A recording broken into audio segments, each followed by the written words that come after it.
नमस्कार विद्यार्थी मित्रों, गुड मॉर्निंग। तो ધોરણ 8 વિષય વિજ્ઞાન અને ટેકનોલોજી ચેપ્ટર નંબર 4 પદાર્થો તરીકે ધાતુ અને અધાતુ, તો એના વિશે આપણે હવે સમજ મેળવવાની છે। તો એની અંદર આપણે જે ધાતુના જે ભૌતિક ગુણધર્મો છે, તો ધાતુના ભૌતિક ગુણધર્મોનો અભ્યાસ આપણે આગળના વિડીયોની અંદર કરી ચૂક્યા છીએ। તો હવે આપણે આગળ વાત કરવાની છે કે અધાતુના જે ભૌતિક ગુણધર્મો છે, ધાતુની ઓળખ તો કેવી રીતના થાય એની આપણે આગળના વિડીયોની અંદર ચર્ચા કરી ગયા છે। તો હવે આપણે જોવું છે કે અધાતુ હોય તો અધાતુના ભૌતિક ગુણધર્મો કેવો હોય છે એને મારે ઓળખવી છે। તો હું એને કેવી રીતના ઓળખી શકું છું, તો એના તો એવા કયા કયા ગુણધર્મો છે જેના આધારે તમે એની ઓળખ કરી શકતા હોય છો। તો અધાતુના ભૌતિક ગુણધર્મો,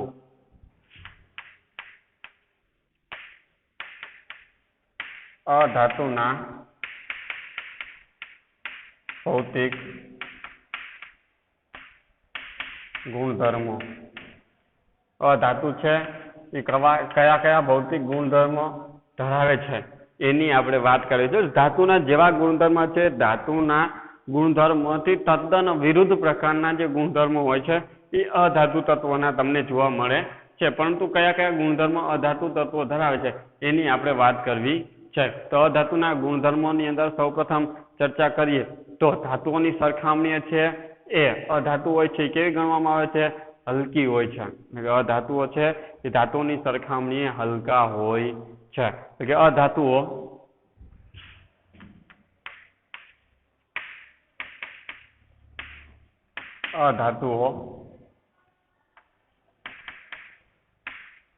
ધાતુની સરખામણીએ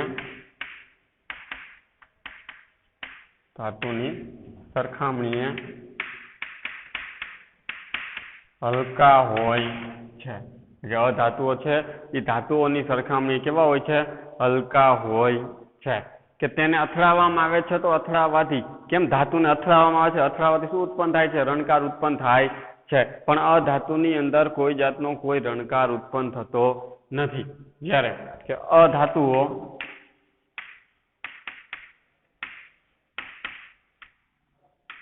તોને અથડાવવાથી રણકાર ઉત્પન્ન થતો નથી। એટલે કે અધાતુઓને જો અથડાવવામાં આવે છે તો અથડાવવાથી એમાં રણકાર ઉત્પન્ન થતો નથી। આ ખાસ કરીને ધ્યાન રાખવાનું છે। જ્યારે ધાતુઓમાં અથડાવવામાં આવે છે, આપણે બેલની વાત કરી હતી કે આપણા શાળાની અંદર કે મંદિરની અંદર જે ઘંટ હોય છે, બેલ હોય છે, એને અથડાવવામાં આવે છે, તેનો રણકાર છે ઘણે બધે દૂર સુધી આપણને સંભળાય છે। અથવા આપણા હાથની અંદર કોઈ ડીશ હોય, ડીશને અચાનક પડી જાય છે, તમે જોતા હોય છે રંગ રંગ રંગ રંગ અવાજ ધીરે ધીરે ચાલુ રહેતો હોય છે, તે રણકાર। જ્યારે અધાતુની અંદર આવો કોઈ રણકાર ઉત્પન્ન થતો નથી। આ ખાસ કરીને યાદ રાખવું છે। જ્યારે અધાતુઓ છે એ ઘન સ્વરૂપમાં પણ હોઈ શકે, પ્રવાહી સ્વરૂપમાં પણ હોઈ શકે અને વાયુ સ્વરૂપમાં પણ હોઈ શકે છે। જ્યારે ધાતુઓ છે મોટા ભાગે ઘન સ્વરૂપમાં તમને જોવા મળતી હોય છે, કે અધાતુઓ ઘન, પ્રવાહી કે વાયુ સ્વરૂપમાં હોઈ શકે છે। કે અધાતુઓ ઘન, પ્રવાહી કે વાયુ સ્વરૂપમાં હોય છે। ઘન સ્વરૂપમાં પણ હોઈ શકે, પ્રવાહી સ્વરૂપની પણ હોઈ શકે અને વાયુ સ્વરૂપમાં પણ હોઈ શકે છે। તો ઘન, પ્રવાહી કે વાયુ સ્વરૂપમાં હોઈ શકે છે। હવે એને ખેંચવામાં આવે છે। આપણે ધાતુનો ગુણધર્મ જોયો તો કે એને ખેંચીને પાતળા તાર બનાવી શકાય છે, પણ અધાતુને ખેંચવામાં આવે તો એ તૂટી જાય છે, એમાંથી તાર બનાવી શકતા નથી। એટલે કે તેને ખેંચીને તાર બનાવી શકતા નથી। તો એટલા માટે તણાવપણાનો ગુણધર્મ ધરાવતા નથી। એટલે કે તેને ખેંચીને અથવા અધાતુને ખેંચીને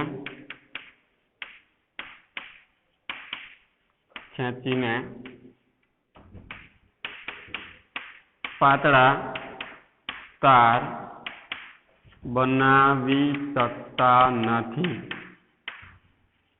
એટલે કે તણાવપણાનો ગુણધર્મ ધરાવતી નથી એવું પણ કહી શકાય। એટલે કે તણાવપણાનો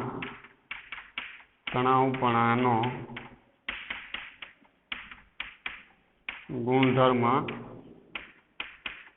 ધરાવતા નથી. અધાતુ પદાર્થો હોય છે એ તણાવપણાનો ગુણધર્મ ધરાવતા નથી.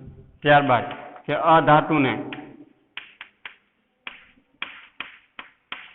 ટીપીને પાતળા પતરા બનાવી શકતા નથી. જ્યારે આપણે ધાતુને શું કરવામાં આવે છે? ટીપવામાં આવે છે. તો ટીપીને તમે પાતળા પતરા બનાવી શકો છો, પરંતુ આને ટીપીને તમે પાતળા પતરા બનાવી શકતા નથી. તો એટલા માટે શું કહેવામાં આવે છે? ટીપાઉપણાનો ગુણધર્મ ધરાવતા નથી. કે ટીપાઉપણાનો ગુણધર્મ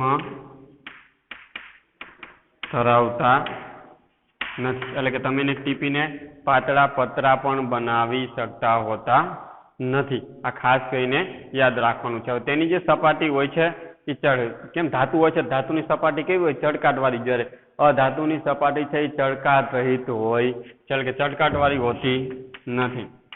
કે અધાતુઓની સપાટી ચળકાટવાળી હોતી નથી.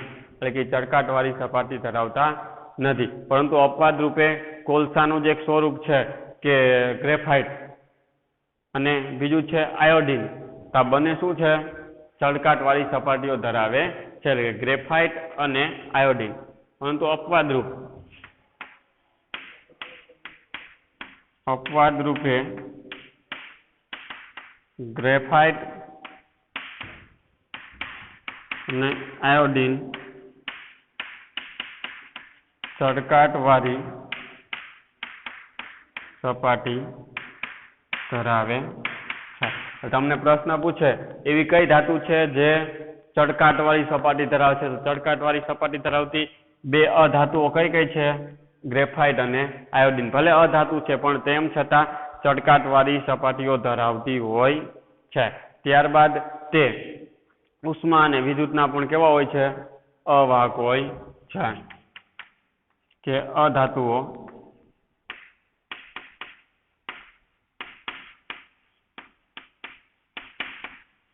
ઉષ્મા અને વિદ્યુતના અવાહક હોય છે. તે કેવા હોય છે? ઉષ્મા અને વિદ્યુતના કેવા હોય છે? અવાહક હોય છે. પરંતુ અપવાદ રૂપે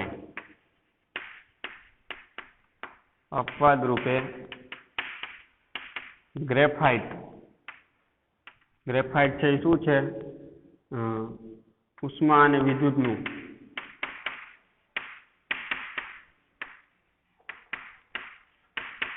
સુવાહક છે. મોટા ભાગની જે અધાતુ હોય છે વિદ્યુતના અને ઉષ્માની કેવી હોય છે? અવાહક હોય છે. પરંતુ અપવાદ રૂપે જે ગ્રેફાઇટ છે એ ઉષ્મા અને વિદ્યુતનું શું છે? સુવાહક છે. અપવાદ રૂપે પણ ઘણા બધા ધાતુઓની અંદર પણ હોય અને અધાતુઓની અંદર પણ તમને જોવા મળતા હોય છે.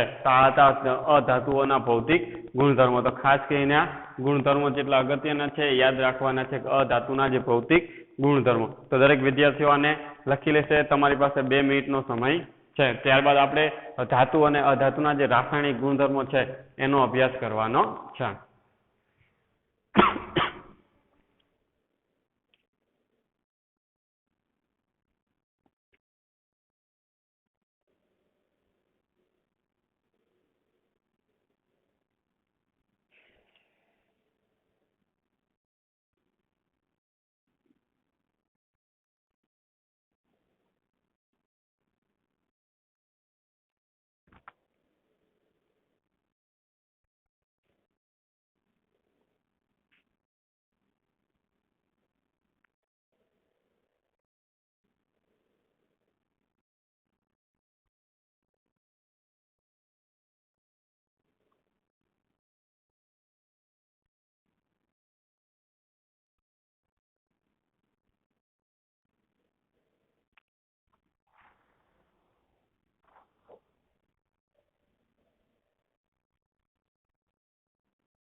તો દરેક વિદ્યાર્થીઓને લખાઈ ગયું હશે અથવા સ્ક્રીનશોટ પાડી લીધો હશે એવી આશા રાખું છું.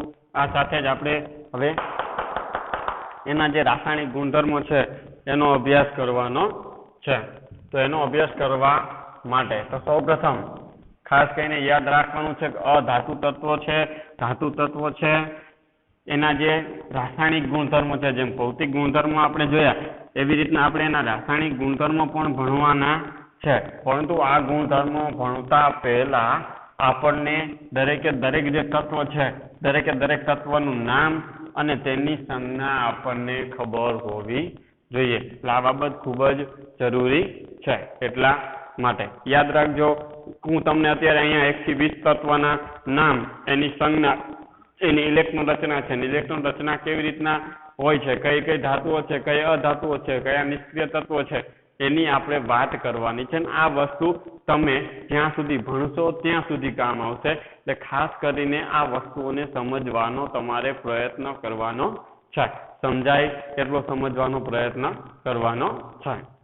તો ખાસ કરીને ધ્યાન આપજો. સૌપ્રથમ પરમાણ્વીય ક્રમાંક. પરમાણ્વીય ક્રમાંક એટલે કોઈ પણ તત્વ છે તો કોઈ પણ તત્વ એનો જેટલો પરમાણ્વીય ક્રમાંક હોય એટલો જ એનો શું હોય છે? ક્રમ હોય છે. પરમાણ્વીય ક્રમાંક એ શું દર્શાવે છે? તત્વનો ક્રમ દર્શાવે છે. ખાસ કરીને યાદ રાખવાનું છે. એટલે કે પરમાણ્વીય ક્રમાંક. ત્યારબાદ તત્વનું નામ. તત્વનું નામ. ત્યારબાદ તત્વની સંજ્ઞા.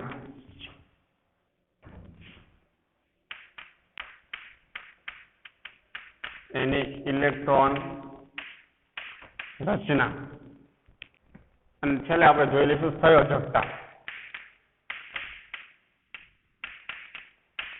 અત્યારે જેટલું પણ તમને આમાં સમજાય એટલી વસ્તુને તમારે સમજવાનો પ્રયત્ન કરવાનો છે. ન સમજાય તો પણ મૂંઝાવાની જરૂર નથી. હજી આપણે આને, કારણ કે હજી આ જે લેવલ છે એ લેવલને સમજવા માટે તમારી પાસે હજી ઘણો બધો સમય છે. એટલે ન સમજાય તો કોઈ જાતની કોઈ ચિંતા કરવાની નથી. આપણે અહીંયા આવીને પણ ફરી વખત આનો અભ્યાસ કરી લઈશું, કારણ કે આ ખૂબ જ અગત્યની વસ્તુ છે એટલા માટે. તો સૌપ્રથમ પરમાણ્વીય ક્રમાંક છે. તો પરમાણ્વીય ક્રમાંક 1, રીતના પરમાણ્વીય ક્રમાંક 2, પરમાણ્વીય ક્રમાંક 3, પરમાણ્વીય ક્રમાંક 4, પરમાણ્વીય ક્રમાંક 5, પરમાણ્વીય ક્રમાંક 6, પરમાણ્વીય ક્રમાંક 7, પરમાણ્વીય ક્રમાંક 8, પરમાણ્વીય ક્રમાંક 9 અને પરમાણ્વીય ક્રમાંક 10. ચાલો શરૂઆતમાં આપણે 10 તત્વોની ચર્ચા કરીશું. ત્યારબાદ બાકીના 10ની ચર્ચા ત્યાં પણ આપણે કરી લઈશું. પહેલા 10 ને સમજી લઈએ એટલે બાકીનાને સમજવામાં આપણને બહુ સરળતા રહેશે. ખાસ કરીને ધ્યાન આપવાનું. તત્વનું નામ છે.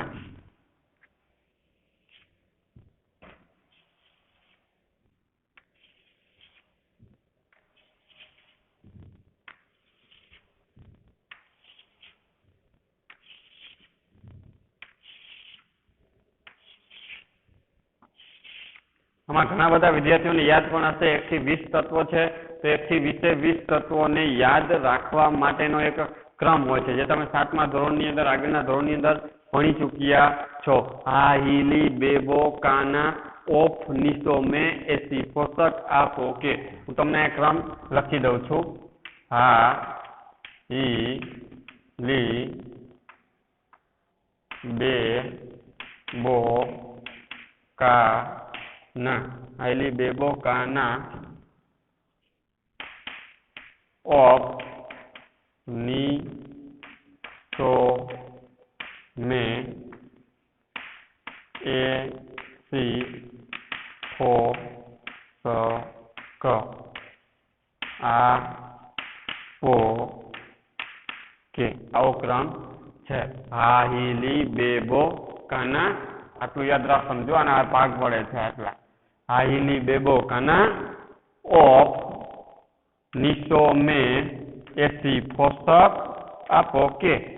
આવી રીતના એને 5 ભાગની અંદર વિભાજિત કરવામાં આવે છે હાહિલી બેબો કાના ઓફ નીસો મેં એસી પોષક આપો કે તો આવી રીતના ક્રમની અંદર તમારે એને 1 થી 20 તત્વ છે એના નામને યાદ રાખવાના છે તો પહેલું જ તત્વ છે હા શું આવે છે તત્વનું નામ છે હા તો હા ઉપર શું આવશે હાઇડ્રોજન શું આવે હા ઉપર હાઇડ્રોજન તો હાઇડ્રોજન તત્વ છે એની સંજ્ઞા કઈ થાય H કેપિટલ H લેવામાં આવે છે ખાસ કરીને યાદ રાખજો કોઈ પણ સંજ્ઞાની અંદર જો બે અક્ષર હોય તેમાં ફરજિયાત પ્રથમ અક્ષર હોય છે અને કેપિટલ જ લેવામાં આવે છે અને પછીના અક્ષરો બધા જ સ્મોલ જ ફરજિયાતપણે લેવામાં આવતા હોય છે આ ખાસ કરીને બાબત યાદ રાખવાની છે બીજું છે હી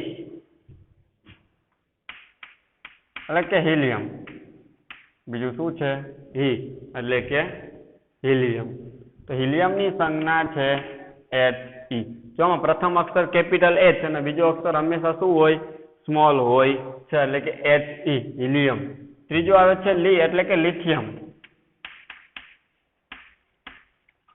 તો લિથિયમની સંજ્ઞા આવે છે Li શું આવે છે Li પહેલો અક્ષર કેપિટલ બીજો સ્મોલ લેવામાં આવે છે ચોથું આવે છે બેરિલિયમ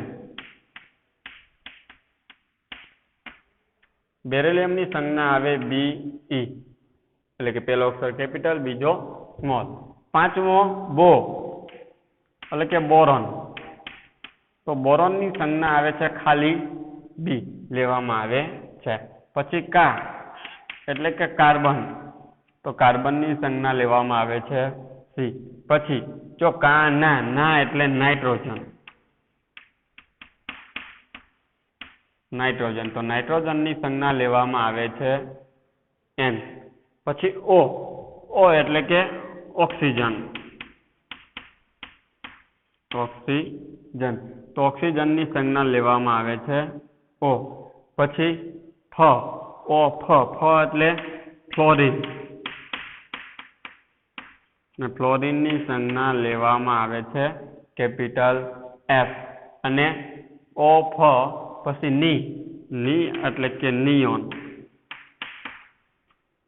એટલે એની સંજ્ઞા લેવામાં આવે છે Ne લેવામાં આવતી હોય કે આ 1 થી 10 તત્વના નામ એનો પરમાણ્વીય ક્રમાંક અને એની સંજ્ઞાની આપણે વાત કરી હવે બાકીના જે 10 તત્વ છે એની આપણે હમણાં થોડી જ વારમાં ચર્ચા કરીશું પણ એ પહેલા દરેક વિદ્યાર્થીઓ અહીંયા ખાસ કરીને ધ્યાન રાખશે કે હવે આપણે એની ઇલેક્ટ્રોન રચનાની વાત કરવી છે આ બાબત તો તમે આગળના ધોરણની અંદર પણ ભણી ચૂક્યા છો હવે આ નામનો જે ક્રમ છે હાઈલી બેબો કાના ઓફ નિસોમે એસી પોષક આપો કે હું તમને અહીંયા પણ લખી દઉં એટલે સરળતા રહે હા હિલી બેબો કાના હાઈલી બેબો કાના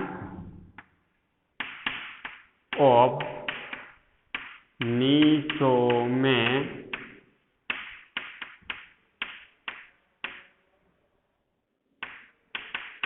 એસી પોષક આપો કે હાઈલી બેબો કાના ઓફ નિસોમે એસી પોષક આપો કે તો આ ક્રમ દરેક વિદ્યાર્થીને યાદ હોવો જોઈએ તો હવે ખાસ કરીને ધ્યાન આપજો હવે મારે એની ઇલેક્ટ્રોન રચના શોધવી છે શું શોધવી છે ઇલેક્ટ્રોન રચના કદાચ મને ખબર નથી પણ તમે 7મા ધોરણની અંદર અભ્યાસ કરી ગયા હોય તો તમને કદાચ ખબર હોય કે આવી રીતના પરમાણ્વીય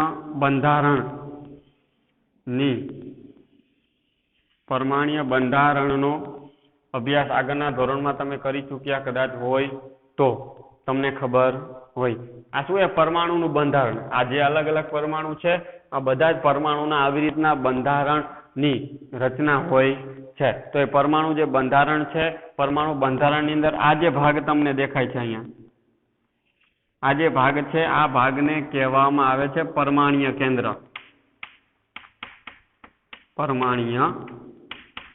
કેન્દ્ર અથવા તો પરમાણુ કેન્દ્ર અને એને અંગ્રેજીમાં કહેવામાં આવે છે ન્યુક્લિયસ શું કહેવામાં આવે છે ન્યુક્લિયસ તરીકે પણ તમે એને ઓળખી શકો છો. પરમાણ્વીય કેન્દ્ર અથવા તો ન્યુક્લિયસ તરીકે ઓળખવામાં આવે છે. હવે જે આ જે ગોળ રાઉન્ડ તમને દેખાય છે, આ પેલું રાઉન્ડ છે એને પ્રથમ કક્ષા, બીજી કક્ષા, ત્રીજી કક્ષા, ચોથી કક્ષા, એટલે આને દર્શાવવામાં આવે છે કક્ષાઓ તરીકે. શેના તરીકે?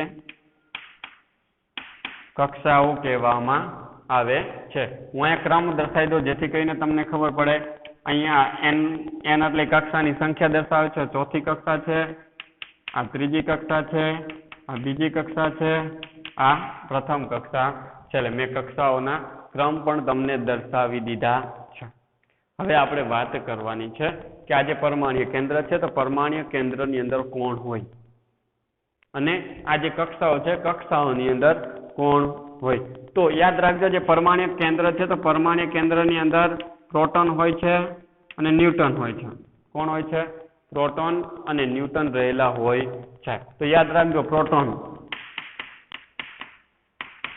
જેને આપણે P+ એટલે કે ધન વીજભારિત કણ કહેવાય. શું કહેવાય?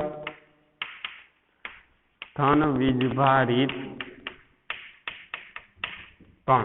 પ્રોટોન શું ગણવામાં આવે છે? ધન વીજભારિત કણ ગણવામાં આવે છે. જ્યારે ન્યુટનને આવી રીતના દર્શાવવામાં આવે છે અને ન્યુટન કેવો ગણવામાં આવે છે? એને તટસ્થ કહેવાય. કેવો કહેવાય? તટસ્થ. એ કોઈ જાતનો કોઈ વીજભાર ધરાવતો નથી. પ્રોટોન છે એ ધન વીજભારિત કહેવાય, એટલે કે એના ઉપરનો ધન વીજભાર હોય છે. જ્યારે ઇલેક્ટ્રોન હોય છે તો ઇલેક્ટ્રોન આ જે કક્ષા છે તો કક્ષાની અંદર આવી રીતના ભ્રમણ કરતા હોય છે. ઇલેક્ટ્રોન છે એ પરમાણ્વીય કેન્દ્ર અથવા તો ન્યુક્લિયસની આજુબાજુ શું કરતા હોય છે? પરિભ્રમણ કરતા હોય છે. એટલે કે ઇલેક્ટ્રોન એને ઈ વડે, ઈ માથે માઇનસની નિશાની, એટલે કે ઋણ વીજભારિત કણ, ઋણ વીજભારિત કણ એને કહેવામાં આવે છે. એના ઉપરનો જે વીજભાર હોય છે એ ઋણ હોય છે, એટલે કે ઇલેક્ટ્રોન ઋણ વીજભાર ધરાવે છે. આ ખાસ કરીને યાદ રાખવાનું છે. હવે આપણને એ ખબર હોય છે કે પ્રથમ કક્ષા છે તો પ્રથમ કક્ષાની અંદર કેટલા ઇલેક્ટ્રોન સમાઈ શકે, બીજી કક્ષામાં કેટલા ઇલેક્ટ્રોન સમાઈ શકે, ત્રીજી કક્ષામાં કેટલા સમાય, ચોથી કક્ષામાં કેટલા સમાય. તો દરેકે દરેક કક્ષાઓની અંદર ઇલેક્ટ્રોનની જે સંખ્યા હોય છે એ ફિક્સ હોય. જેમ કેમ આપણને આપણા શરીરની ખબર છે હું આટલું જ ખાઈ શકીશ, આપણને ખબર હોય ને, તો એવી રીતના કક્ષા હોય છે. કક્ષાઓની અંદર પણ ફિક્સ હોય કે આની અંદર આટલા જ ઇલેક્ટ્રોન સમાઈ શકે છે, એનાથી વધારે ઇલેક્ટ્રોન સમાવી શકાય નહીં. તો પ્રથમ કક્ષા છે તો કે કક્ષાઓની સંખ્યા શોધવા માટેનું સૂત્ર, કક્ષાઓમાં ઇલેક્ટ્રોનની સંખ્યા શોધવા માટેનું સૂત્ર કયું છે? 2n². કયું સૂત્ર છે? 2n². આ ખાસ કરીને યાદ રાખવાનું કે કક્ષાઓની અંદર કે આ કક્ષાની અંદર કેટલા ઇલેક્ટ્રોન છે એ મારે શોધવા છે તો આ સૂત્રની મદદથી શોધી શકાય. બીજી કક્ષામાં કેટલા ઇલેક્ટ્રોન છે એ પણ શોધી શકાય. ત્રીજી કક્ષા અને ચોથી કક્ષા, 4 જ કક્ષાઓનો સમાવેશ કરવામાં આવે છે. એને તમે નામ પણ આપી શકો છો. અહીંયા જે પ્રથમ કક્ષા હોય ને એને K તરીકે ઓળખવામાં આવે, K. બીજી કક્ષાને L, ત્રીજી કક્ષાને M અને ચોથી કક્ષાને N. K, L, M અને M. 11-12માં તમે ભણવા જશો તો ત્યાં S, P, D અને F એવી રીતના નામ એને આપવામાં આવતા હોય છે. ટૂંકમાં જે તત્વ છે તત્વને અનુલક્ષીને એના નામકરણ થતા હોય છે. તો ખાસ કરીને ધ્યાન રાખજો. દાખલા કે પ્રથમ કક્ષા,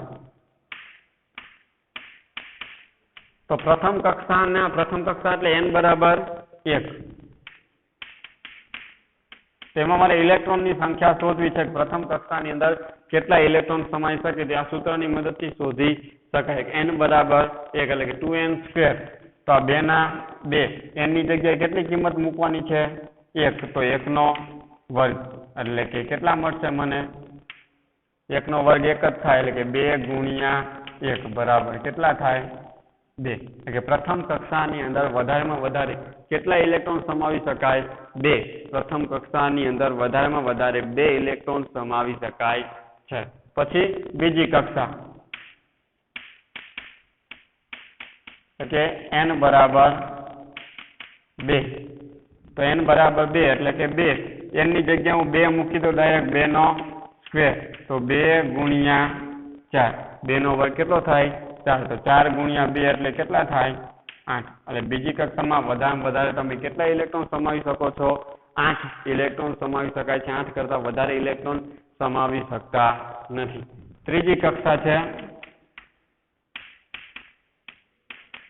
n બરાબર 3 તો 2 n ની જગ્યાએ 3 કિંમત મૂકો એટલે 3 નો સ્ક્વેર તો 2 ગુણ્યા 3 નો વર્ગ કેટલો થાય 9 9 ગુણ્યા 2 એટલે કેટલા થાય 18 તો ત્રીજી કક્ષાની અંદર વધારે વધારે કેટલા ઇલેક્ટ્રોન સમાવી શકાય છે 18 ઇલેક્ટ્રોન સમાવી શકાતા હોય છે ત્યારબાદ ચોથી કક્ષા n બરાબર 4 તો 2 ગુણ્યા n ની જગ્યાએ 4 નો સ્ક્વેર તો 2 ગુણ્યા 4 નો સ્ક્વેર કેટલો થાય 16 તો 16 ગુણ્યા 2 એટલે કેટલા થાય 32 એટલે કે ચોથી કક્ષાની અંદર વધારેમાં વધારે કેટલા ઇલેક્ટ્રોન સમાવી શકાય છે 32 ઇલેક્ટ્રોન સમાવી શકાય છે એટલા માટે એનો ક્રમ થાય આવી રીતનો 2 8 18 અને 32 પ્રથમ કક્ષામાં 2 ઇલેક્ટ્રોન બીજી કક્ષામાં 8 ઇલેક્ટ્રોન ત્રીજી કક્ષામાં 18 ઇલેક્ટ્રોન ચોથી કક્ષામાં 32 ઇલેક્ટ્રોન તમે એને સમાવી શકાય છે તો હવે આના જ આધારે આપણે એની શું કરવાની છે ઇલેક્ટ્રોન રચના નક્કી કરવાની છે આ યાદ રાખવાનું જેટલા પરમાણ્વીય ક્રમાંક છે એટલા ઇલેક્ટ્રોન એની અંદર રહેલા છે પરમાણ્વીય ક્રમાંક છે એ શું દર્શાવે છે ઇલેક્ટ્રોનની સંખ્યા પણ દર્શાવે છે પરમાણ્વીય ક્રમાંક એ પરમાણુની શું પરમાણુમાં રહેલા ઇલેક્ટ્રોનની સંખ્યા દર્શાવે છે આ બાબત યાદ રાખવાની છે જેટલો પરમાણ્વીય ક્રમાંક એટલા એની અંદર ઇલેક્ટ્રોન રહેલા છે તો અહીંયા હાઇડ્રોજન છે તો હાઇડ્રોજનનો પરમાણ્વીય ક્રમાંક 1 છે તો એનો મતલબ એમ કે હાઇડ્રોજન પાસે કેટલા ઇલેક્ટ્રોન રહેલા છે 1 ઇલેક્ટ્રોન રહેલો છે ને 1 ઇલેક્ટ્રોન રહેલો હોય તો એ પ્રથમ કક્ષાની અંદર સમાઈ શકે કારણ કે જો પહેલી કક્ષામાં વધારે વધારે કેટલા ઇલેક્ટ્રોન આપણે સમાવી શકીએ છીએ 2 તો હાઇડ્રોજન પાસે તો 1 જ ઇલેક્ટ્રોન છે તો 1 ઇલેક્ટ્રોનને તમે સરળતાથી પ્રથમ કક્ષાની અંદર સમાવી શકો છો અને એટલા જ માટે એની ઇલેક્ટ્રોન રચના કેવી થાય 1 થાય આવી રીતના કાઉન્ટ કરવો પડે ત્યારબાદ હિલિયમ તો હિલિયમ પાસે હિલિયમનો પરમાણ્વીય ક્રમાંક 2 છે તો એનો ઇલેક્ટ્રોન રચના કેટલી થાય તો એની ઇલેક્ટ્રોન રચના જોવા જઈએ તો બીજી કક્ષા છે તો બીજી કક્ષા પ્રથમ કક્ષામાં 2 ઇલેક્ટ્રોન સમાઈ શકે છે તો હિલિયમ પાસે 2 છે તો એ આખી કક્ષા સંપૂર્ણપણે શું થાય છે ભરાઈ જાય છે અને આ સંપૂર્ણપણે કક્ષા ભરાઈ જાય છે એટલા માટે તે ઇલેક્ટ્રોન ગુમાવતા પણ નથી અને મેળવી પણ હવે શકતા નથી આ ખાસ કરીને યાદ રાખવાનું ત્રીજો પરમાણ્વીય ક્રમાંક છે 3 તો હિલિયમનો પરમાણ્વીય ક્રમાંક લિથિયમનો પરમાણ્વીય ક્રમાંક 3 છે એનો મતલબ એમ કે તેની પાસે 3 ઇલેક્ટ્રોન છે તો આપણને ખબર પ્રથમ કક્ષામાં કેટલા ઇલેક્ટ્રોન સમાય 2 હજી લિથિયમ પાસે કેટલા ઇલેક્ટ્રોન રહ્યા તો કે છે 1 તો હવે બીજી કક્ષામાં કારણ કે પહેલી કક્ષા તો પૂરેપૂરી ભરાઈ ગઈ ને તો બીજી કક્ષામાં જે વધારાના ઇલેક્ટ્રોન હવે ક્યાં જશે એને આગળની કક્ષા એટલે કે બીજી કક્ષામાં તો બીજી કક્ષામાં કેટલા ઇલેક્ટ્રોન સમાય 1 ઇલેક્ટ્રોન સમાય એવી રીતના બેરિલિયમ છે તો બેરિલિયમનો પરમાણ્વીય ક્રમાંક 4 છે તેની પાસે 4 ઇલેક્ટ્રોન છે તો પ્રથમ કક્ષામાં 2 તો બીજી કક્ષામાં કેટલા હોય બીજા 2 તો ટૂંકમાં આ બંનેનો જે ટોટલ થાય એ એના પરમાણ્વીય ક્રમાંક અથવા ઇલેક્ટ્રોનની સંખ્યા જેટલો થઈ જવો જોઈએ હવે બોરોન છે એનો પરમાણ્વીય ક્રમાંક 5 તો એની પાસે 5 ઇલેક્ટ્રોન છે તો પ્રથમ કક્ષામાં 2 અને બીજી કક્ષામાં 3 ત્યારબાદ કાર્બન છે તો કાર્બનનો પરમાણ્વીય ક્રમાંક 6 છે તેની પાસે પ્રથમ કક્ષામાં 2 બીજી કક્ષામાં 4 ઇલેક્ટ્રોન હોય તો નાઇટ્રોજન છે તો નાઇટ્રોજનનો પરમાણ્વીય ક્રમાંક 7 છે એટલા માટે 7 ઇલેક્ટ્રોન તો પ્રથમ કક્ષામાં 2 અને બીજી કક્ષામાં 5 ઇલેક્ટ્રોન હોય ત્યારબાદ ઓક્સિજન છે તો ઓક્સિજનનો પરમાણ્વીય ક્રમાંક 8 છે તેની પાસે પ્રથમ કક્ષામાં 2 તો બીજી કક્ષામાં 6 ઇલેક્ટ્રોન હોય ત્યારબાદ ફ્લોરિન છે તો ફ્લોરિનનો પરમાણ્વીય ક્રમાંક 9 છે તો પ્રથમ કક્ષાની અંદર 2 ઇલેક્ટ્રોન બીજી કક્ષાની અંદર હવે કેટલા સમાય 7 ઇલેક્ટ્રોન કારણ કે જો બીજી કક્ષામાં વધારે કેટલા ઇલેક્ટ્રોન સમાવી શકો છો 8 ઇલેક્ટ્રોન સમાવી શકાય છે હજી તો અહીંયા 7 જ થયા છે એટલે હજી પણ એની અંદર સમાવી શકાય છે. ત્યારબાદ આવે છે નિયોન. તો નિયોનનો પરમાણ્વીય ક્રમાંક 10 છે, એટલા માટે એની પાસે 10 ઇલેક્ટ્રોન. તો પ્રથમ કક્ષામાં 2, તો બીજી કક્ષામાં 8 ઇલેક્ટ્રોન સમાવી શકાય. હવે બીજી કક્ષા પણ સંપૂર્ણપણે શું થાય છે? ભરાઈ જાય છે. એટલા માટે તો હવે ખાસ કરીને યાદ રાખવાનું, હવે જે ધાતુ કે અધાતુ, જે પદાર્થની બાહ્યતમ કક્ષામાં 1, 2 કે 3 ઇલેક્ટ્રોન હોય, યાદ રાખજો, જેની બાહ્યતમ કક્ષામાં 1, 2 કે 3 ઇલેક્ટ્રોન હોય તો તે શું કરે છે? ઇલેક્ટ્રોનને ગુમાવે છે અને ગુમાવીને કક્ષા પૂર્ણ કરે છે. અને આવા જે ગુણધર્મ ધરાવતા હોય તેને ધાતુ પદાર્થ તરીકે ઓળખવામાં આવે છે. આ યાદ રાખવાનું કે જેની બાહ્યતમ કક્ષામાં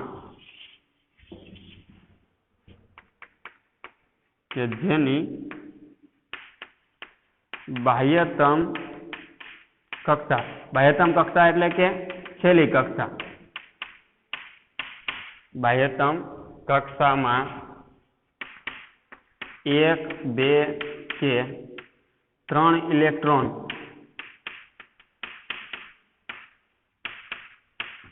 આવેલા હોય તો તે ઇલેક્ટ્રોન ગુમાવીને ધન આયન બનાવે છે. યાદ રાખજો, જો જેની બાહ્યતમ કક્ષામાં એટલે કે છેલ્લી કક્ષામાં 1, 2 કે 3 ઇલેક્ટ્રોન આવેલા હોય તો તે શું કરે છે? ઇલેક્ટ્રોન ગુમાવશે અને ઇલેક્ટ્રોન ગુમાવીને કેવા આયન બનાવે છે? ધન આયન બનાવે છે. આ ખાસ કરીને યાદ રાખવાનું છે. ઇલેક્ટ્રોન ગુમાવે એટલે કે ધન આયન. ઇલેક્ટ્રોન ગુમાવે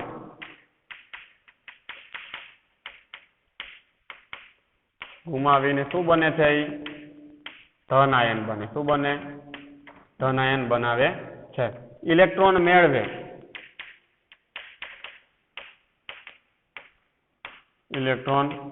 અને મેળવીને શું બને છે? ઋણ આયન બનાવે છે. આ પણ ખાસ કરીને બાબત યાદ રાખવાની છે. ઇલેક્ટ્રોન ગુમાવીને ધન આયન, ઇલેક્ટ્રોન મેળવીને ઋણ આયન બનાવે છે. એવી રીતના કે જેની બાહ્યતમ કક્ષામાં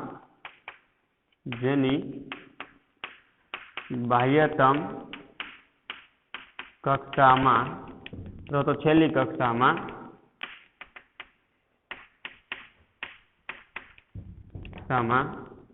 5, 6 કે 7 ઇલેક્ટ્રોન આવેલા હોય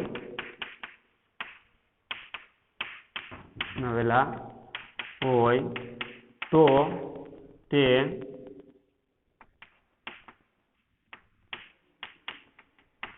ઇલેક્ટ્રોન મેળવીને ઋણ આયન બનાવે છે. ખાસ કરીને નોંધ કરીને તમારે લખવાનું રહેશે. જેની બાહ્યતમ કક્ષામાં અથવા છેલ્લી કક્ષામાં 5, 6 કે 7 ઇલેક્ટ્રોન આવેલા હોય તો તે ઇલેક્ટ્રોન મેળવે છે અને મેળવીને શું કરે છે?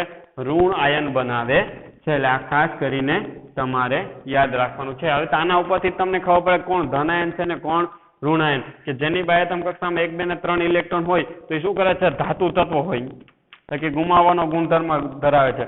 ને જે 5, 6 કે 7 હોય તો એ મેળવવાનો ગુણધર્મ ધરાવે છે, એટલે કે તે અધાતુ તત્વો હોય છે. આ ખાસ કરીને યાદ રાખશું. તો એના ઉપરથી આપણે એની સંયોજકતા, કારણ કે રાસાયણિક પ્રક્રિયાઓ કરવી છે તો રાસાયણિક પ્રક્રિયાઓ માટે આ બાબત આપણને ખબર હોવી જોઈએ, કોની સંયોજકતાઓ કેટલી છે તો એ ખાસ કરીને ખબર હોવી જોઈએ. તો જો હાઇડ્રોજન છે એની પાસે એક જ કક્ષા છે અને એક જ ઇલેક્ટ્રોન છે તો એ શું કરશે? ઇલેક્ટ્રોન ગુમાવી શકે છે. અને એટલા જ માટે આપણે એને શેના તરીકે લેવામાં આવે છે? હાઇડ્રોજન +1 સંયોજકતા તરીકે એને દર્શાવતા હોઈએ છીએ. હિલિયમ એ એક પણ ઇલેક્ટ્રોન ગુમાવી પણ શકતો નથી, મેળવી પણ શકતો નથી અને એટલા માટે એને શું કહેવામાં આવે છે? નિષ્ક્રિય કહેવાય. શું ગણવામાં આવે છે? એને નિષ્ક્રિય ગણવામાં આવે છે. જ્યારે લિથિયમ છે તો લિથિયમની બાહ્યતમ કક્ષામાં 1 ઇલેક્ટ્રોન છે ને 1 ઇલેક્ટ્રોન હોય તો એ શું કરે છે? ઇલેક્ટ્રોન ગુમાવે છે અને ગુમાવીને શું કરે છે? ધન આયન બને છે. અને એટલા જ માટે એની સંયોજકતા શું થાય? +1. આની બાહ્યતમ કક્ષામાં 2 ઇલેક્ટ્રોન, તો 2 ઇલેક્ટ્રોન ગુમાવે છે એટલા માટે એની સંયોજકતા કેટલી આવશે? 2+. પછી બોરોન છે તો બોરોનની બાહ્યતા કક્ષામાં 3 ઇલેક્ટ્રોન, એટલા માટે 3 ઇલેક્ટ્રોન ગુમાવે છે અને ગુમાવીને શું કરે છે? ધન આયન બનાવે છે અને ધન આયન બનાવે છે એટલા માટે એની સંયોજકતા B+3 હોય છે. કાર્બનની બાહ્યતા કક્ષામાં 4 ઇલેક્ટ્રોન છે તો કાર્બન છે ઇલેક્ટ્રોન ગુમાવી પણ શકે, મેળવી પણ શકે છે, કારણ કે એને 4 ઇલેક્ટ્રોન ગુમાવવા પણ સહેલા પડે અને મેળવવા પણ સહેલા પડે છે, જેથી કરીને પોતાની કક્ષા પૂર્ણ કરી શકે. એટલા માટે તે સામાન્ય રીતે આપણે એની સંયોજકતા -4 ગણતા હોઈએ છીએ, પણ એ ગુમાવી પણ શકે છે અને મેળવી પણ શકે છે. એટલે -4 પણ હોઈ શકે, +4 પણ હોઈ શકે છે, પણ આપણે આપણા વ્યવહારિક જીવનની અંદર મોટા ભાગે રાસાયણિક પ્રક્રિયાની અંદર -4 જ લેવામાં આવે છે. આ ખાસ કરીને યાદ રાખવાનું છે.